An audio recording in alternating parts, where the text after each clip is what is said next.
La problématique des embouteillages à Kinshasa, une nouvelle fois évoquée en réunion du Conseil des ministres. Le gouvernement a préconisé quelques mesures, dont notamment la relance du train urbain pour pallier aux difficultés de mobilité. Et l'armée a, dans un communiqué de presse, porté quelques éclaircissements sur ses opérations contre le M23.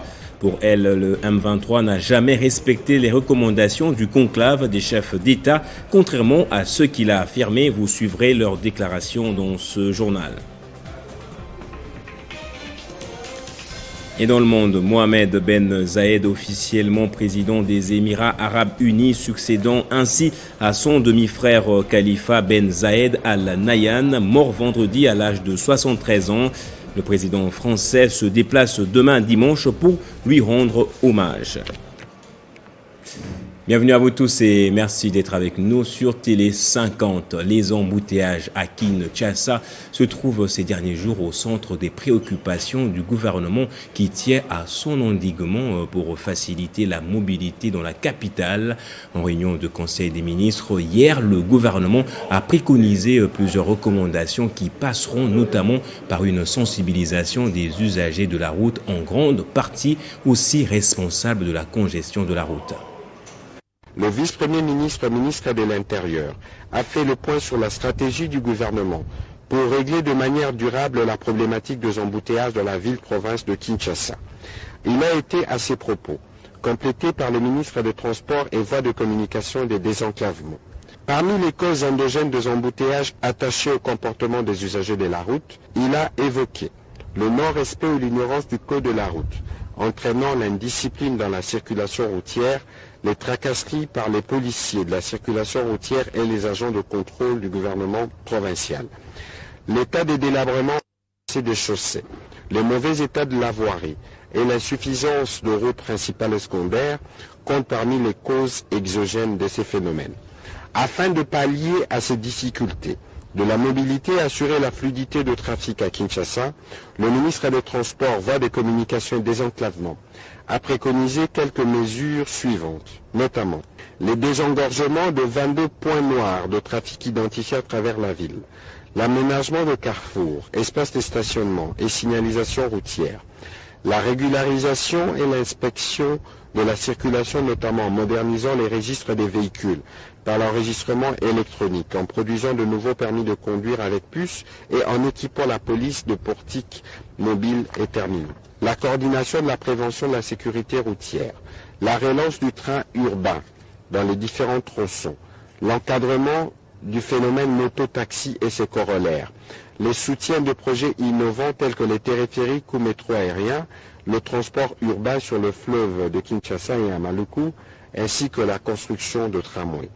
Un travail de sensibilisation devra aussi accompagner toutes ces mesures pour s'assurer du respect strict du code de la route et des agents de l'ordre commis à la régulation de la circulation routière. Et dans l'actualité également, le réseau des parlementaires africains de lutte contre la corruption dénonce encore une fois la lenteur du gouvernement dans le processus d'éradication de ce fléau. Après plusieurs rapports de ce réseau impliquant plusieurs cas de corruption en RDC, aucun résultat jusqu'ici, déplore l'APNAC. Au cours d'un point de presse tenu ce samedi au Palais du Peuple, le député national Passy Zapamba, actuel président de l'APNAC, demande au gouvernement de multiplier les efforts pour mettre fin à ce fléau qui gangrène la vie nationale du pays. En réalité, ces députés ont considéré que la gouvernance de notre pays pose problème. Et comme elle pose problème, ces problèmes ou la cause majeure de cette mauvaise gouvernance découle tout simplement de la corruption. En ce moment-là, au mois d'avril 2019, après avoir suivi le discours du président de la République, les réseaux de parlementaires africains contre la corruption s'est engagé en publiant en ce moment-là un premier ouvrage qu'il avait intitulé « La campagne anti-corruption » où il a révélé de grosses sommes colossales qu'a déboursé le gouvernement de la République pour des projets qui ont donné de l'espoir à la population, mais des projets qui n'ont pas abouti. Nous, quelles que soient les conditions, même si on dénonce le matin et qu'à midi on corrompt, nous n'allons pas nous arrêter, nous n'allons pas nous taire du fait que le président de la République a pris l'engagement de lutter contre les anti-valeurs. Ce que nous déplorons quand nous dénonçons, nous n'avons pas de mécanisme pour pouvoir investiguer. Le gouvernement de la République dispose d'un arsenal de services, en commençant d'abord par la justice. Il a des structures de contrôle, il a des structures, des services spécialisés qui doivent en principe prendre ces rapports, les lire et voir son contenu et puis commencer à s'en servir.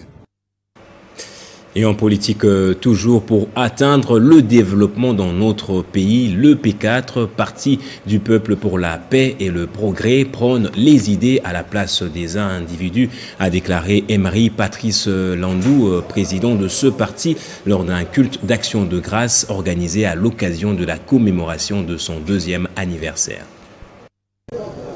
Au cours de la célébration du 2e anniversaire du P4, Parti du peuple pour la paix et le progrès, le pasteur de la paroisse francophone de Kinshasa a invité les milliers de cadres et militants de ce parti politique à impacter positivement la société congolaise à travers des initiatives axées sur le développement. Mais culte d'action de grâce pour un parti politique, c'est un peu rare. C'est un acte de reconnaissance. Il veut, et les autres veulent reconnaître que Dieu est à l'origine de l'histoire qui a commencé il y a 2 ans. De son côté, Emery Patrice Landou Mandundu, président du P4, a souligné que son parti prône des valeurs, notamment la promotion des idées et non des individus. Le P4 a mis Dieu et la patrie au centre de toute son action. Le P4 s'est défini autour de 2 engagements, parmi lesquels travailler, lutter et obtenir le pouvoir pour le bonheur et le progrès du peuple. Naturellement, le P4 repose son action autour des idées. Elles ne connaissent pas la majorité, elles ne connaissent pas d'opposition. Elles viennent sauver. Étant déjà implantée dans plusieurs provinces du pays avec plusieurs membres, la coordinatrice de la Ligue des femmes de la ville de Kinshasa, Bibiane Takaïsi, a lancé un appel aux femmes d'adhérer au P4. Nous appelons toutes les femmes qui ont les ambitions politiques. Le P4, c'est un bon cadre pour qu'elles puissent évoluer et atteindre les objectifs qu'elles se sont fixés depuis longtemps. L'union sacrée est salvatrice pour les Congolais, selon Emery Patrice Landou. Pour lui, tous ses partis membres devraient entourer le chef de l'État, Félix Tshisekedi, avec des propositions visant le progrès. Et 3 ans après l'accession de l'UDPS au pouvoir, le groupe de réflexion tshisekédiste réfléchit et propose des solutions et des pistes pour plus d'impact dans les 2 ans restants dans un colloque international. Ce mouvement politico allié à l'UDPS ne jure que sur la candidature du président Félix Antoine Tshisekedi aux élections de 2023.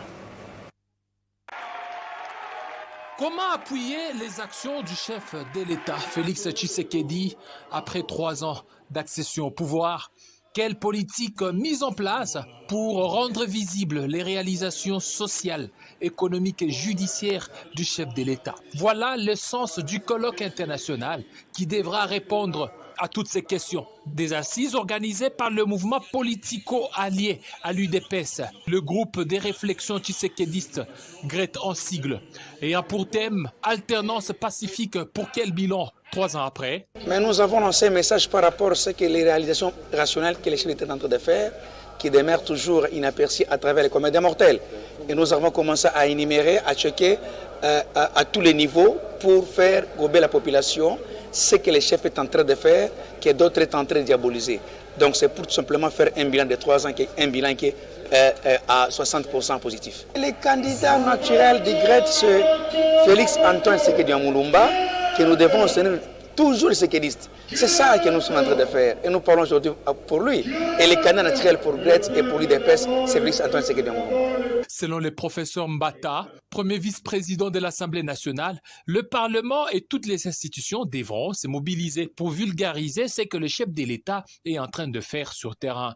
Comme on dit à GRET, pour le peuple et le peuple d'abord.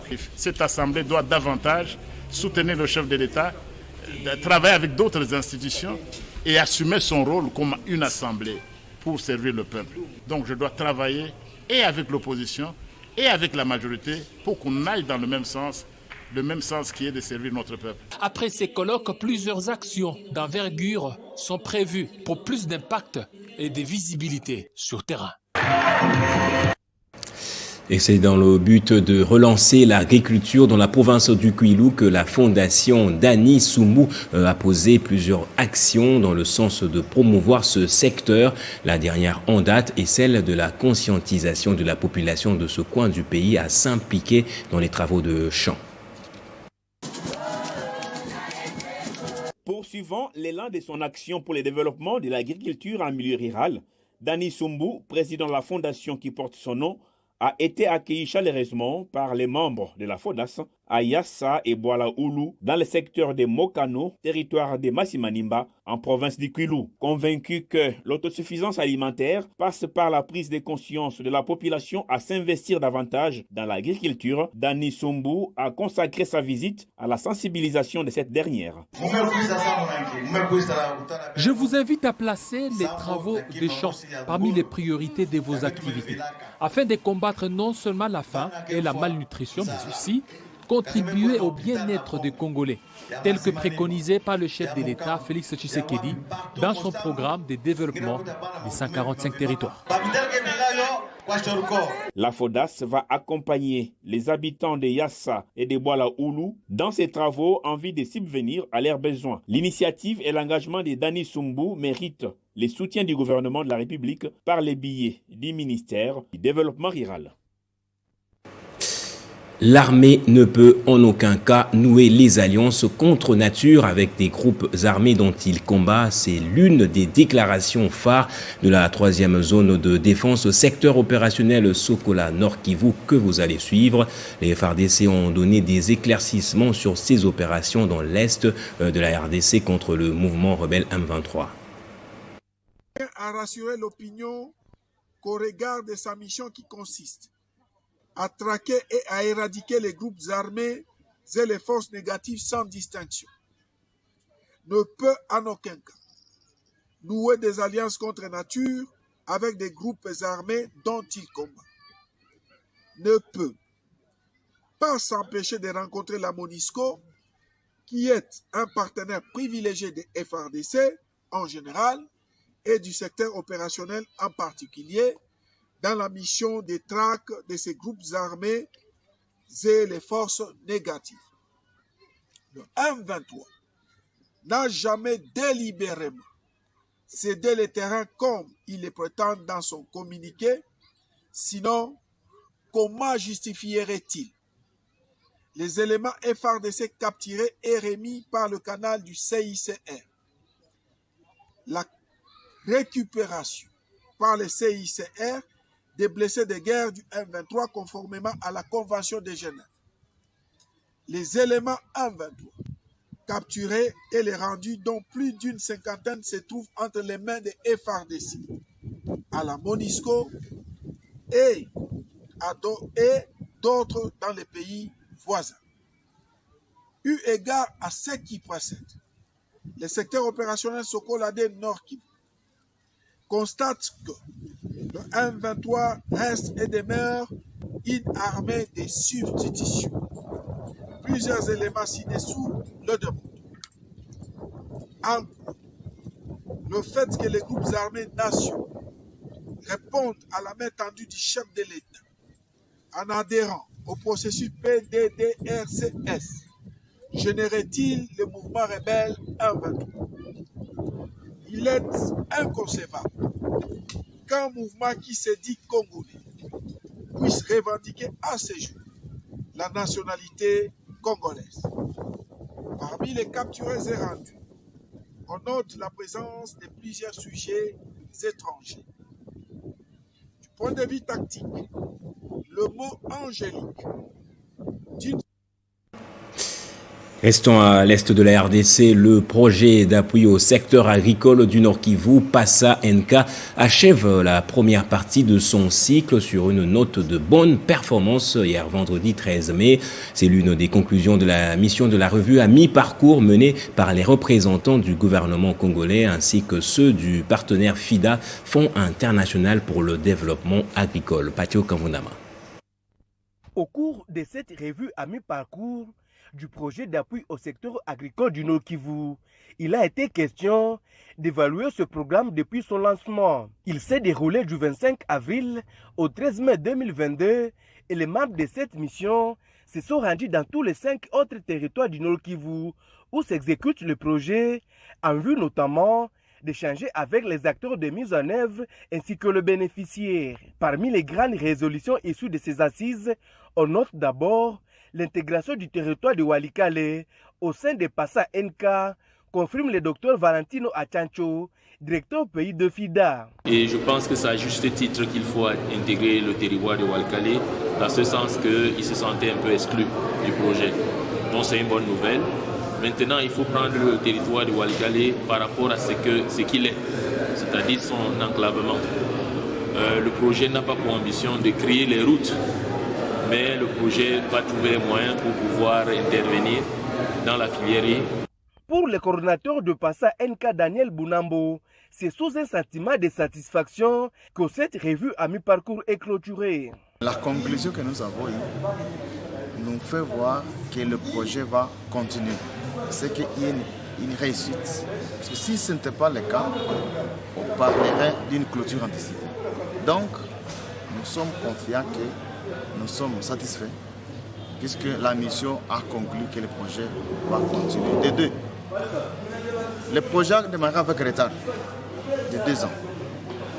Vu les résultats positifs du projet, la mission a proposé la prolongation du projet sur 2 ans. Le directeur en charge du secteur productif au ministère du Plan Edmond Benza, qui a clôturé ses travaux au nom du secrétaire général à l'agriculture, se veut rassurant quant à l'exécution de toutes les recommandations formulées à l'issue de cette mission. Il y a 6 ans, mourait à Kinshasa l'autorité morale de l'Union pour le développement du Congo, Feu Banza Moukalai Sungu. Ce samedi 14 mai, les militantes et militants de l'UDECO, Fédération de Lubumbashi, ont daigné honorer la mémoire de celui qu'ils appelaient affectueusement unificateur. Le 14 mai de chaque année est un jour de mémoire pour les militantes et militants de l'Union pour le développement du Congo, UDECO en sigle, et les membres des familles biologiques de Feu Banza Moukalai Sungu, autorité morale de cette formation politique. Ils étaient nombreux à répondre à l'appel de l'interfédéral Amos Sokombi et le coordonnateur urbain Diego Ngoy Moukana ce samedi 14 mai 2022 dans la matinée au cimetière Sapin 2 de Lubumbashi afin de commémorer le 6e anniversaire de la disparition de Feu Banza Moukalai Sungu. Affectueusement appelé l'unificateur décédé depuis le 14 mai 2016 à Kinshasa et mis en terre à Lubumbashi le 22 mai de la même année. Prenant la parole pour la circonstance, Amos Sokombi et Diego Ngoy ont remercié tour à tour l'assistance pour cette marque de confiance et la pérennisation de l'idéologie de celui qui a occupé plusieurs postes politiques en RDC. Banza a laissé un esprit. Et cet esprit, nous, les acolytes, nous, collaborateurs, nous, familles, tous ensemble, nous nous battons pour que les noms de ce grand homme ne soit pas oublié. L'instant d'après, le comité urbain et interfédéral se sont inclinés devant la tombe afin de saluer la mémoire de l'illustre disparu 6 ans passés et y déposer leur gerbe de fleurs. C'est nous, les héritiers politiques de Banza Moukalai Sungu. Banza servait tout le monde sans discrimination. Nous, aujourd'hui, nous suivons ses pas et voilà pourquoi beaucoup de nos camarades ont répondu présent à cette cérémonie d'hommage pour préserver les acquis des idéaux de Banza Mukala Nsungu. Par cette occasion, l'UDECO pense redémarrer ses activités politiques afin de rafler tous les postes possibles aux échéances électorales prochaines. Allez, on se rend au Moyen-Orient. Le prince héritier d'Abu Dhabi, Mohamed Ben Zayed, déjà considéré comme le dirigeant de facto des Émirats arabes unis, est élu président de la riche monarchie du Golfe. Il succède ainsi à son demi-frère Khalifa Ben Zayed, mort juste hier vendredi. MBZ succède à son frère et devient officiellement depuis ce samedi le président des Émirats arabes unis. Considéré comme dirigeant de facto, Mohamed Ben Zayed a été élu par les membres du Conseil suprême de la Fédération des Émirats qui regroupe 7 Émirats dont ceux d'Abu Dhabi et de Dubaï. En janvier 2014, il était déjà aux commandes des Émirats après qu'un accident cérébral avait écarté Khalifa Ben Zayed Al Nahyan. Le troisième fils de Sheikh Zayed Ben Sultan Al Nahyan, président fondateur et père fondateur de la Fédération des Émirats, est désormais le leader du riche pays pétrolier de quelques 10 millions d'habitants. Le prince héritier de la capitale et émirat d'Abu Dhabi a une politique plutôt ouverte sur la scène internationale et se montre plutôt positif vis-à-vis d'Israël. MBZ est aussi largement considéré comme celui qui a envoyé en 2015 des troupes émiraties au Yémen dans le cadre d'une coalition menée par l'Arabie saoudite contre les rebelles Houthis.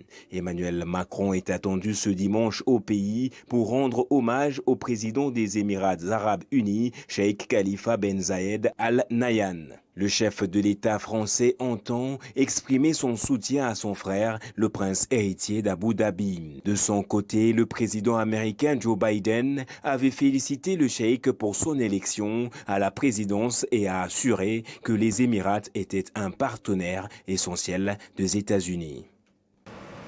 Restez avec moi pour le rappel des titres. La problématique des embouteillages à Kinshasa, une nouvelle fois évoquée en réunion du Conseil des ministres. Le gouvernement a préconisé quelques mesures, dont notamment la relance du train urbain pour pallier aux difficultés de mobilité.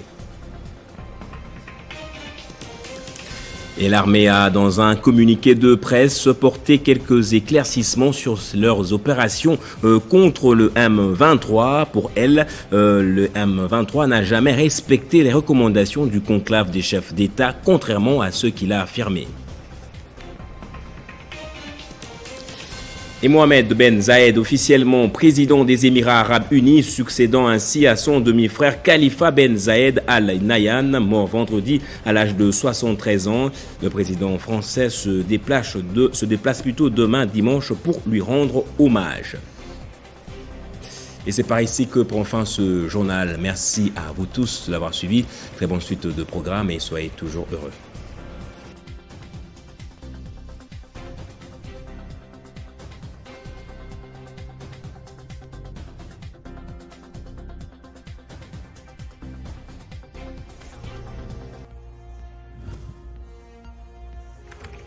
L'actualité reste inconnue.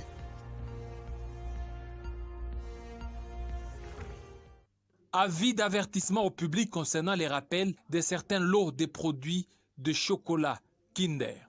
La Commission nationale de la concurrence CONAC, organisme public de régulation et de contrôle de la concurrence sur le marché de la République démocratique du Congo, a été saisie par la Commission de la concurrence du COMESA sur les rappels de la gamme de produits chocolatés appelés Kinder, contaminés par la bactérie salmonelle par la société belge Ferrero International. À cet effet, la CONAC notifie par la présente le public national que la société Ferrero International, fabricant de la gamme de produits chocolatés Kinder, a rappelé certains lots de ces produits de chocolat Kinder dans certains pays d'Europe, des États-Unis et d'Asie en raison d'une contamination à la salmonelle. La Commission nationale de la concurrence CONAC a établi que tous les articles rappelés et énumérés dans l'avis d'avertissement 6 juin ont été fabriqués dans la même usine de la ville belge d'Arlon, ont été exportés vers plusieurs pays,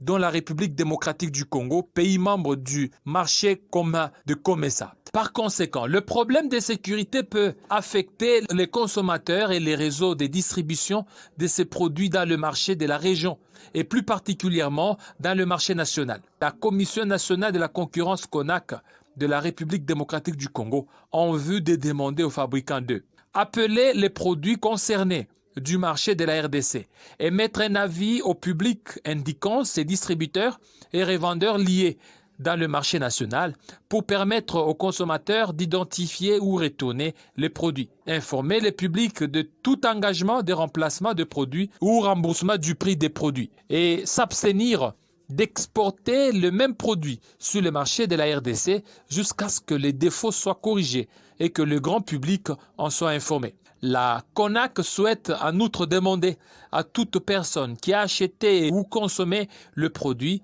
et qui n'est pas en mesure d'obtenir un remboursement ou une indemnisation ou qui établit que le produit rappelé est vendu sur le marché national de signaler l'affaire à la CONAC au 09 96 91 98 04 ou contacter le sous-signé M. Francis Ilunga à Lubumbashi, rdc@hotmail.com, Vicky Haekauchudi Pene Lumu, coordonnateur. Communiqué. À la suite de la disparition de leur mère, grand-mère, arrière-grand-mère, arrière-arrière-grand-mère Esther Matsimbori, survenue à Fort Portal en Ouganda le 29 avril 2022, la famille de l'honorable Antipas Mboussanyamouissi, les RDC, KML et la DCFN convient les amis, connaissances, princes de l'Église, personnalités et notables à un culte d'action des grâces qui sera organisé ce dimanche 15 mai 2022 à 14h30 à la cathédrale du Centenaire à Kinshasa, Lingala. Cordial bienvenue. Dieu a donné, Dieu a repris. Que son nom soit glorifié.